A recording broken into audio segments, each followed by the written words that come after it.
21st Century Entrepreneurship with Martin Piskarik. I was in California, in San Francisco. I was at a healthcare conference, and I ran into one of my friends, and we ended up getting dinner together. And he was wearing this device called continuous glucose monitor. And I asked him, why are you wearing this? Are you type 1 diabetic? He said to me, I'm not. I'm just trying to understand how to own my own health. And he asked me, do I know anything about this? And interestingly enough, at this point, I was a healthcare consultant.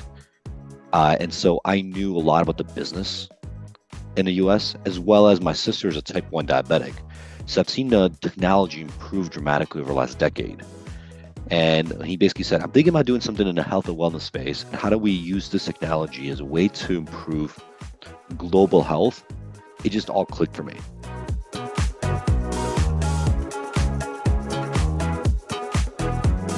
And 2 weeks later, I quit my job and we launched this. And he said, all right, great. I'm going to build the software and you try to figure out how to market this on the internet.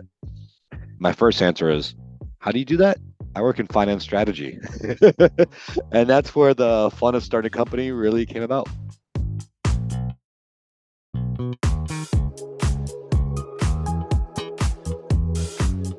And how did you turn that specific idea into reality? So there's really, my co-founder, Alex, really put it to me this way. When you're starting, there's really only two parts, build or sell. He said to me, all right, I'm going to build, you're going to sell. And I said to him, I have no idea how to sell, man. He's like, all right, great. I will sell, you build. I'm like, build what? He's like, software. I'm like, I'm not a software developer. I could do financial models, accounting, negotiations. And he's like, what are you talking about? There's two of us here. We have nothing. There's nothing to model out. There's nothing to bookkeeping. We don't need this stuff. And I said, well, then I don't know how I can help you. And he said, then why did you quit your job and do this thing with me? And I said, it's a great idea. He's like, well, you got to figure out what you're going to do. And so I basically said, okay, what's faster to learn? How to market the internet or how to write code really well? And so I decided that figuring out how to market the internet's easier, faster to learn. So I went to Google and I typed in how to market on the internet. And then never taken a marketing class in my life or anything like that. I just came up with hundreds of options. And I just created an Excel model that makes Excel doc that said all the possible Facebook ads, Google ads, Pinterest, influencer, podcasts. And I went through and said, okay, I have this list. Alex, what's my budget for marketing? He goes, 0. And I go, all right, well, that eliminates about 95% of the channels. No billboards we're going to do here, right? Then the next one I said is, okay, great. Which one of these things I can get revenue from right now? And things like search engine optimization, like blog writing, it takes a long time. So again, it'll have to eliminate a lot of things there. And I only had like a handful of things remaining. And so I started executing those handful of things, which was get us ability to go on podcasts as guests, actually, in the health and wellness space, not this area. Talk about the importance of glucose control. Then work with influencers in health and wellness space and get them to try and talk about this. Actually get into Facebook groups, people already talking about glucose control and getting people engaged and trying this out. And I started getting engagement that way. And that's how we really started going forward. And I think I went from, hey, I quit my job to 2 weeks later, we had about $8,000 in monthly revenue. Next month, we had about 20. The month after, we had 30. The month after, 50. And now we're about 175 full-time employees 3 years later. What are the pros and cons of quitting your full-time job to become entrepreneur from your perspective? I think an important part to ask yourself is what kind of personality you have, number one, right? My personality is very obsessive. And the thing about obsessive personalities, which is good and bad, the good thing is I'm able to just dial into something really quickly and get really fascinated and learn really quickly on certain topics. The negative is it's limited to a very limited amount of topics, meaning I can do two things at once really, really well. Some people maybe are less obsessive. They're much better at managing several things at once. So for me, I knew that I could not have a successful career as well as a successful startup on the side. I knew that if I started trying to do that, what would happen is I would do a pretty bad job at the startup and a pretty bad job at a career. And so I looked at it as like, I need to stop one thing to start the other. Some people are actually really good at multitasking, right? And so they're able to manage both. And that's step number one. The second part is speed. I looked at startups as this, what are you trying to gain from this, right? I'm trying to have as much impact as possible and see this as valuable as soon as possible. So I was trying to optimize for a short time frame. I wanted to see, yes, I could do it partially for the next 10 years and see what happens. But I would really want to do is this. I want to try really, really hard for 6 months to a year and see if there's something here. And if there's not, go back to have my real job. And I know I tried and I know. However, this requires extreme focus. And so again, it's the same thing. Is your goal to see it over a long-term period or short-term period? And when I was in my life, I was about 30 years old, maybe 31. And I basically said, okay, I can have this career path where I'm succeeding, getting promoted. I was getting good reviews of work. And I can keep going. And the farther you go down the path, the harder it is to sacrifice that, because when you're quitting a job, you give up the income, you give up the vacation, you give up your pension. And so you can't just, slow that down, because you can also ruin your career long term. So you have to make this decision of, do you want to go really, really fast and find out? And for me, that's what it was. It was, I need to learn really quickly, because if maybe because we all have this idea, I always make jokes. I say, like, a lot of us are want entrepreneurs. We all want to be entrepreneurs. Everyone reads about it, talks about it, ideas about it. They have, feedback like, oh, here's how Uber should have been run. Here's how Facebook should have been run. Here's how we run Google. But doing is very different. And so I think we have to ask ourselves, like, what are the limiting factors, right? Also, some of us plan to have kids or have kids.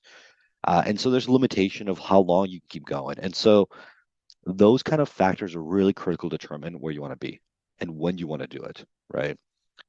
Also, some people have maybe connections, maybe they're able to get funding earlier on, and they don't have to worry about like going to zero. I was not in a place where I could just go raise millions of dollars. I know people who went. I had to quit and make zero and fund it from my own savings. So those kind of factors are really critical to think about. So it's a multi-dimensional avenue of assessment. And so that's how people should evaluate this.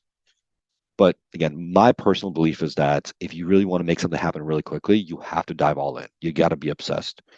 I've, it is a very small percentage of people in the world who are successful entrepreneurs, and even smaller percentage of those people who haphazardly part-time became super successful, right? And so, we see these people like Amazon, Jeff Bezos or Bill Gates or Elon Musk. These people are obsessed. They're putting 120-hour work weeks. So how can someone do part-time on the side 15, 20 hours a week, right? Again, it depends how big of a thing you want. If you want to make like 50K, 60K a year on the side, that's fine. It's scale is really critical here.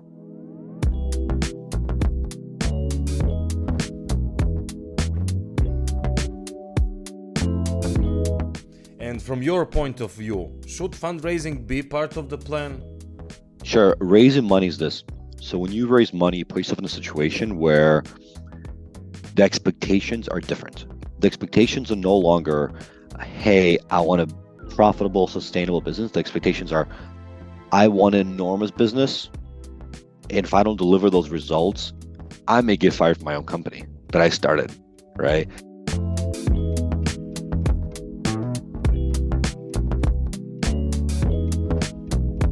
When you raise money, in some ways, you no longer become the founder that's the owner, but you become a founder partner, because you also have the investor partner now. So that's a very critical part as well. So that's a question people should ask themselves. A lot of times, companies, growth equity, private equity, and venture capital, they'll tell people, like, we invest in companies, we expect 8 to fail, 1 to break even, 1 to make it big.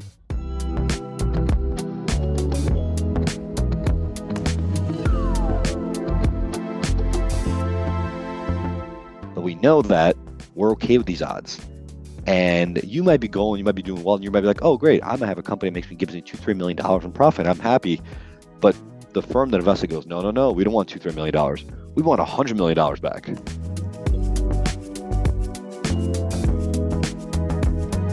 Right? We want 100 million or zero, right? I mean, if you think about the Facebook, Googles of the world, the Amazons, people like venture capitals invested in them. And a lot of companies that invested failed, but then those companies brought in their trillions of dollars back, right? And so it puts you in different situation, different kind of pressure. There's a pressure of like, you cannot slow down. You have to keep going. You have to go faster, faster, more and more.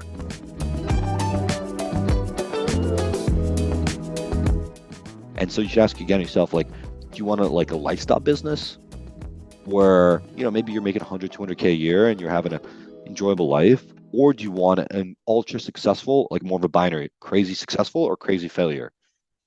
And you have to ask yourself that, what is that you're aiming for as an entrepreneur? Quote, "We are on a mission to help our members discover and reach their health potential through powerful data, actionable insights, and accountability." What is the significance of this phrase for you? The quote here is really about, in the US specifically, and I know Europe is following American paths as we're Americanizing the whole world, is 1 in 3 people in the US right now are pre-diabetic. I mean, think about that. That's 89 million Americans.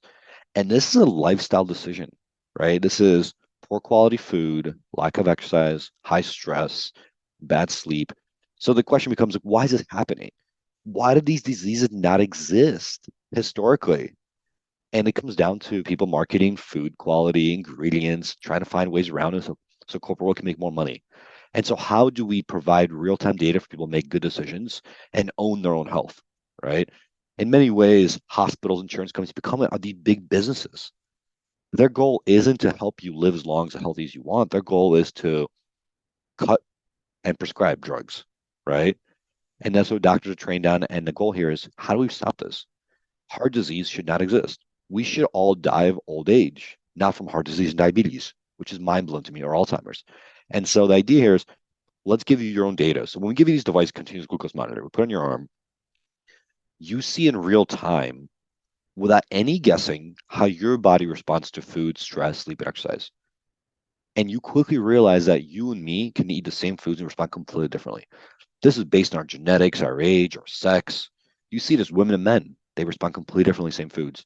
People based on regions, like people in Europe, especially like Ireland, for example, they respond very differently to rice and potatoes, versus Asian cultures, they respond differently as well. And so you start seeing all these differentiations. If this is going to sound like, maybe a little far-fetched, but it's true, where we've seen studies where people, depends on the pollution in their city, they respond differently. The environment impacts them differently from a glucose perspective.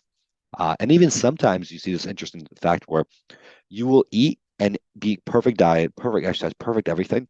And at 3 p.m., you get a little glucose spike every day. And you're like, what is that? And it turns out you have a meeting with your boss every day. And that stress, the cortisol response actually pops you up. There's a interesting anecdote that I have. When we first started this company, we had this guy who's a super healthy guy, and we see his glucose in like diabetic range for like a day and a half. And we're messaging him like, hey, what's going on? Are you okay? Are you okay? Inside the app. And he doesn't respond. Finally responds back to us like, sorry guys, I was busy. We're like, well, what happened? Why were your glucose so high? Like, what are you eating? And he said, sorry, I was getting married. Right. So he was just so stressed out. His glucose was just out of control. And that's the idea, ideal case scenario, we'd love to measure things like insulin, cholesterol, testosterone, estrogen. Technology is not there yet. Glucose is really proxy for all these other hormones. But the nice thing about it is we are the frontier, and it's going to be the next level. That's where we're going.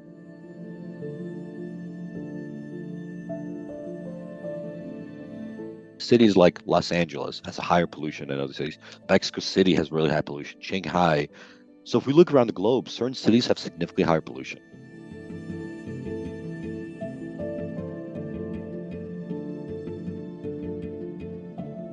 And what happens is, if you're around pollution all the time, naturally your body responds and fights off that, but your resting glucose levels are higher.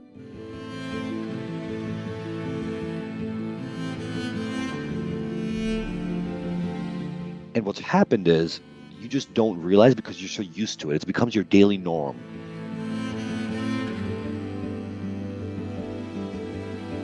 It's the same with stress, chronic stress. People have chronic stress, but they're so used to the chronic stress, years and years of stress, they don't know it's any different. And only when they look at their data, their personal data in real time, they're like, wait a minute, why am I at 110 when I should be at 90? And then they go on vacation, they go to 90 every time. They go back to, regular life and they go one time, and you're realizing like a lot of these things that we think are norm are not norm.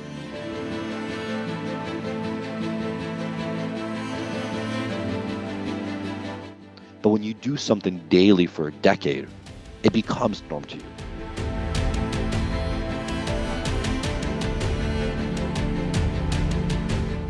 And so you can't see any difference.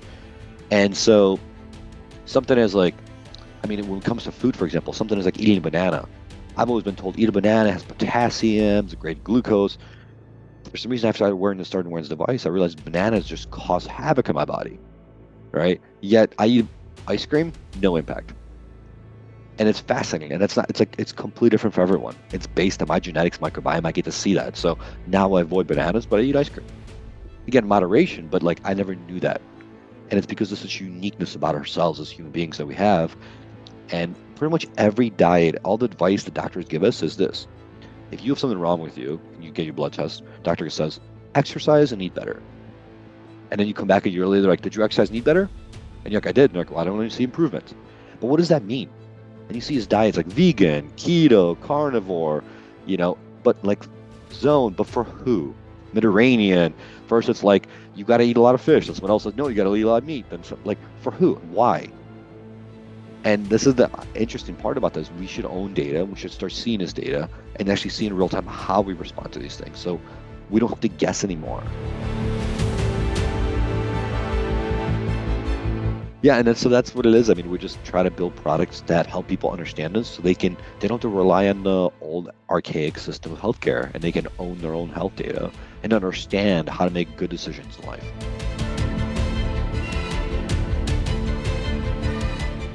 Are you using the data that your devices are collecting? Yeah, we have so much. And it's some of these discoveries. For example, the difference in women and men.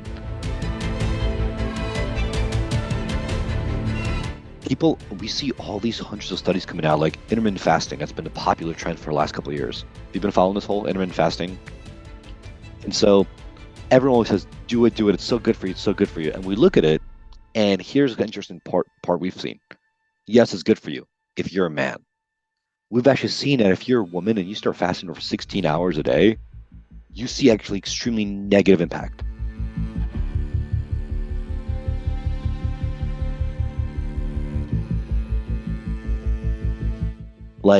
And again, not always, but about 60% of women we've seen who fast over 16 hours have these extremely negative cortisol responses, and they actually cause themselves more harm than good.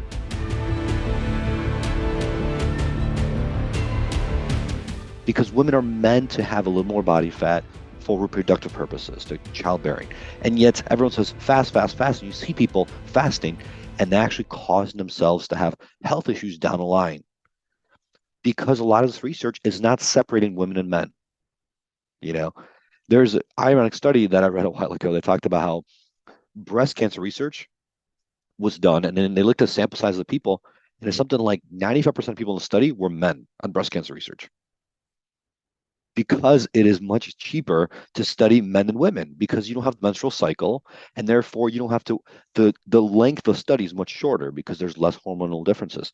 And it's mind-blowing, yet news outlets just take some of these studies and the findings and just slap it on everywhere, and everyone regurgitates the data, but no one actually looks in the depth, like, what are we saying here?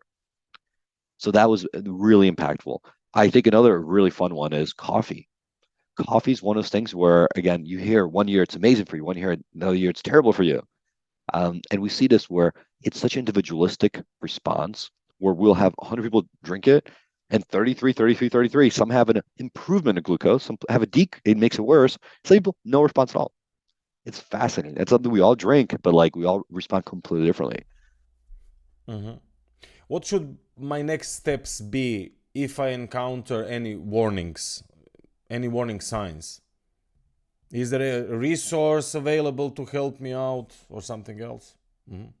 Yeah. So we actually afterwards provide you both with automated advice on what to change around. Also, we have experts on the platform who constantly look at your data, and their job is to jump in and say, hey, here's how you improve.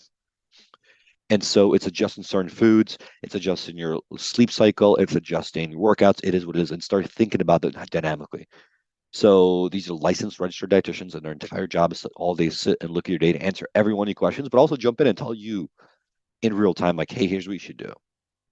I mean, think about it. If you like historically, your annual physical is kind of what people have done, and also the scale, the weight scale. You get on scale, you say, I've lost weight, gain weight, but that's too broad. And it's like sometimes you had more water or less water. Sometimes you put on more muscle because you worked out. It doesn't help you enough, and it's too slow.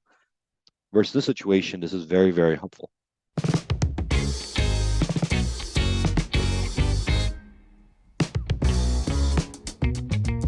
So that's basic subscription. Then you sign up for either 1 month or 3 months or 6 months or 12 months.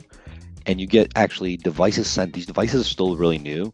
So they only last 14 days. You have to actually replenish them every 14 days because they're actually penetrating the skin just a little bit.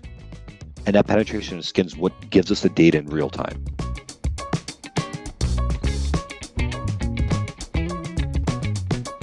And then that's sent to your phone, and then your phone, you basically track, if you want to track anything else, your food, or you take pictures of food, whatever it is you want. And we have dietitian experts sitting in the background, and they're looking at dashboards and constantly getting notified about things that are happening. Almost imagine like it's like a fire department, right? Just getting notified about fire here, crime, or maybe even crimes. And what they're doing is they're jumping in, except, oh, you have a response. Hey, we have a response to your body. So you have like many fire departments, and there's messaging on your phone. So you have thousands of phones they look at, basically. And they just message people as they see things pop up and tell them how to fix things, how to improve things. So it's fascinating.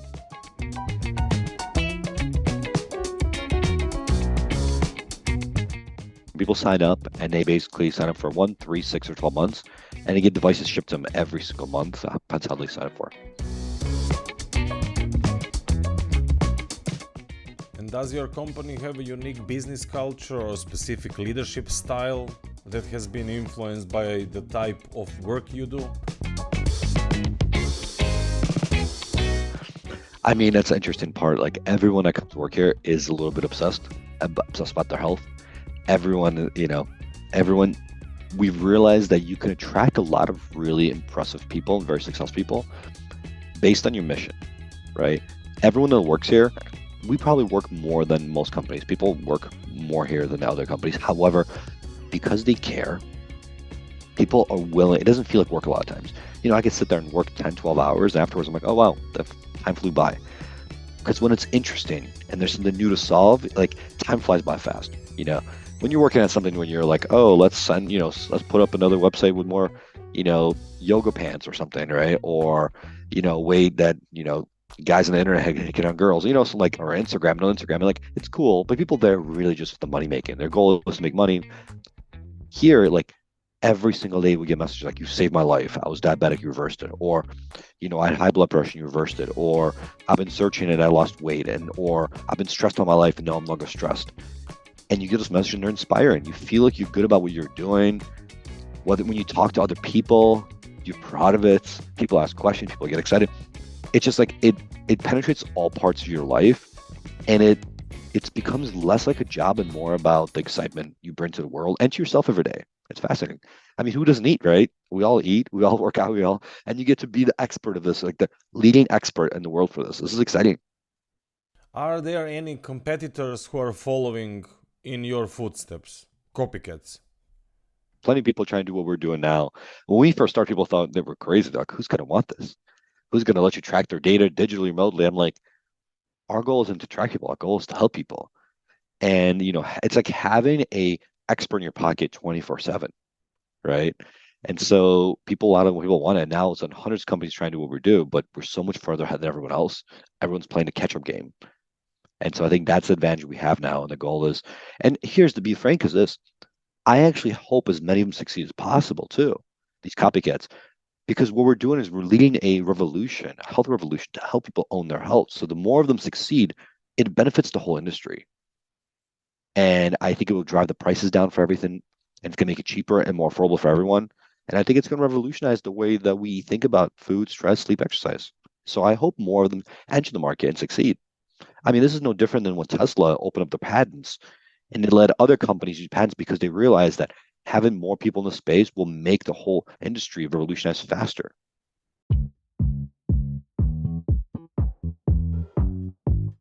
Dan, where do you see yourself and your company in 5 years? The goal for us in 5 years is to help at least 1 million people. That's the goal as our company grows. You guys come check us out at NutriSense.io, NutriSense.io.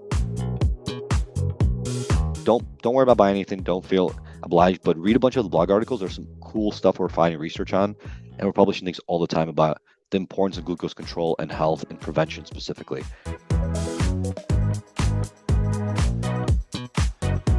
So come and read and learn as much as you can and reach out to us. Happy to answer. Come check me on LinkedIn if you want as well. Happy to answer, help any other entrepreneurs as well. 21st Century Entrepreneurship with Martin Piskarik.